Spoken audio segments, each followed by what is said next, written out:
ನೋಡಿ ಸ್ನೇಹಿತರೆ, ಇದು ಪೈಪ್ಲೈನ್ ರಸ್ತೆಯಲ್ಲಿರುವಂಥ ಒಂದು ಪಾರ್ಕ್. ಜನ ಓಡಾಡಿಕೊಂಡು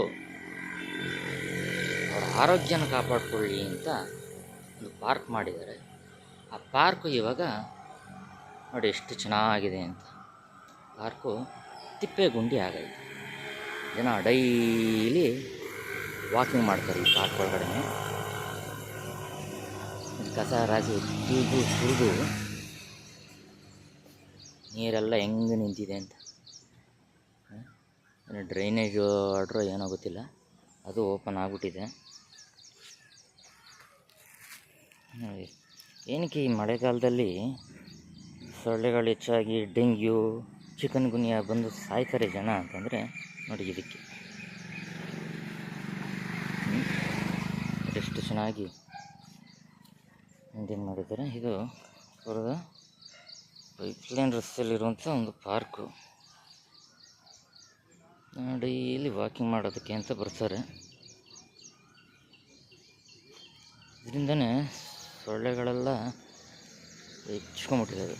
ಒಂದು 5 ನಿಮಿಷ ಕೂತ್ಕೊಳಕ್ಕಾಗಲ್ಲ. ದಪ್ಪದ ಸೊಳ್ಳೆಗಳಿದ್ದಾವೆ. ಆ ಸೊಳ್ಳೆಗಳನ್ನು ಬೇಕಾದ್ರೆ ತೋರಿಸ್ತೀನಿ. ಎಲ್ಲ ಓಡಾಡ್ತಾ ಇರ್ತದೆ. ನೋಡಿ ಎಷ್ಟು ಚೆನ್ನಾಗಿದೆ. ನೋಡಿದ್ರಲ್ಲ, ನಮ್ಮ ಕನಕಪುರದಲ್ಲಿ ಪೈಪ್ಲೈನ್ ರಸ್ತೆಯಲ್ಲಿರುವಂಥ ಒಂದು ಪಾರ್ಕ್. ಜನ ಡೈಲಿ ವಾಕಿಂಗ್ ಮಾಡೋಕ್ಕೆ ಬರ್ತಾರೆ.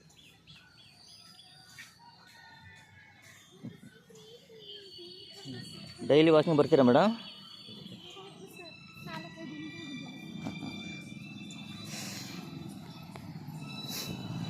ಅಲ್ಲ, ಈ ಪಾರ್ಕಲ್ಲಿ ಈ ಥರ ಇದೆಯಲ್ಲ, ಇದು ಏನು ಮಾತಾಡೋದಿಲ್ವಾ ನೀವು?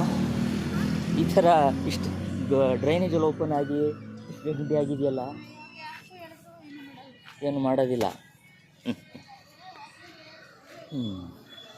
ಜನಪ್ರತಿನಿಧಿಗಳು ಏನು ಮಾಡೋದಿಲ್ಲ ಅಂತ ಹೇಳ್ಬಿಟ್ಟು ಜನ ಸುಮ್ಮನೆ ಅವ್ರ ಪಾಡ್ದವ್ರು ಪಾರ್ಕ್ನ ವಾಕ್ ಮಾಡಿಕೊಂಡು ನೋಡಿದ್ರಲ್ಲ ಎಷ್ಟು ಚೆನ್ನಾಗಿದೆ ಅಂತ. ಅಲ್ಲಿ ಯಾರು ಹೆಜ್ಜೆ ಇಡೋಕ್ಕೂ ಆಗೋದಿಲ್ಲ, ಅಷ್ಟು ವಾಸನೆ. ನೀರು ನಿಂತ್ಕೊಂಡು ಸೊಳ್ಳೆಗಳ ಆವಾಸ ಸ್ಥಾನ ಆಗಿದೆ. ಮುನ್ಸಿಪಾಲ್ಟಿಯವರು, ಕಾರ್ಪೊರೇಷನ್ನವರು ಏನೂ ಕ್ರಮ ತಗೊಂಡಿಲ್ಲ. ಆಗಲೇ ಹಳ್ಳ ನಿರ್ಮಾಣ ಆಗಿದೆ, ನೋಡ್ತಾ ಇರ್ಬೋದು. ನೋಡಿ, ಇದು ಎಷ್ಟು ದಪ್ಪದ ಸೊಳ್ಳೆಗಳು ಅಂತ ಇದ್ದಾವೆ. ಸೊಳ್ಳೆಗಳು ವಾಸ ಮಾಡೋದಕ್ಕೆ ಒಳ್ಳೆ